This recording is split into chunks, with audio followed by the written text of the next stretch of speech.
La simulation OMC 2013 a débuté ce matin, un programme chargé pour les 24 nations représentées cette année. Beaucoup de convictions mais aussi d'incompréhension pendant ces deux grands débats divisés en deux comités.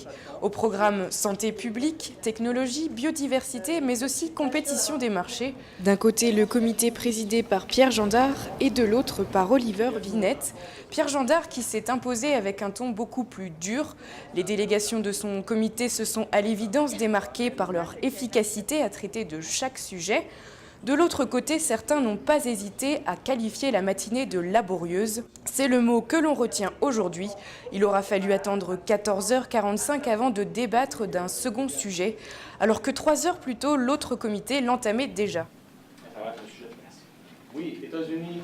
Pourtant, à la fin de la journée, 2 sujets et 2 propositions ont été ajournés pour l'ensemble des participants. Le retard a donc été rattrapé. Tu es certain? Certains, oui. Ouais. Singapour. On veut pas que les manufactures qui passent par la Chine se pointent en problème. Beaucoup de choses ont ralenti le débat. En grande partie, les caucus non modérés à plusieurs reprises sortent de pause pour débattre hors assemblée. Et puis on note aujourd'hui de nouvelles alliances et évidemment de gros désaccords entre les pays du Nord et les pays en développement.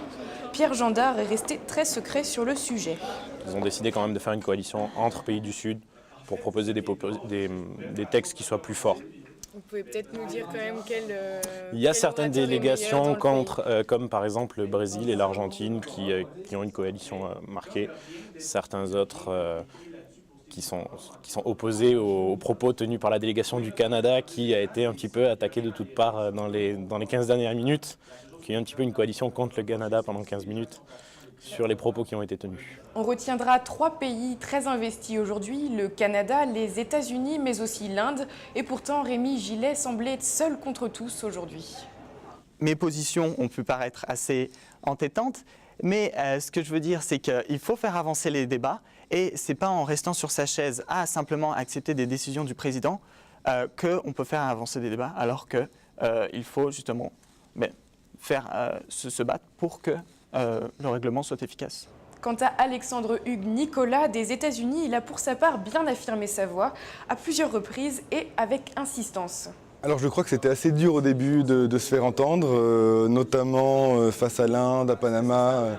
Et à force de pédagogie, et c'est notamment dans le caucus non modéré que là, la proposition a pu être en tout cas comprise et faire l'objet d'un plus large consensus qui normalement, j'espère, devrait aboutir à un vote positif.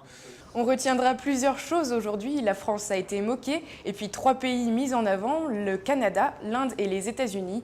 Et enfin pour terminer, un rythme assez tranquille pendant les assemblées.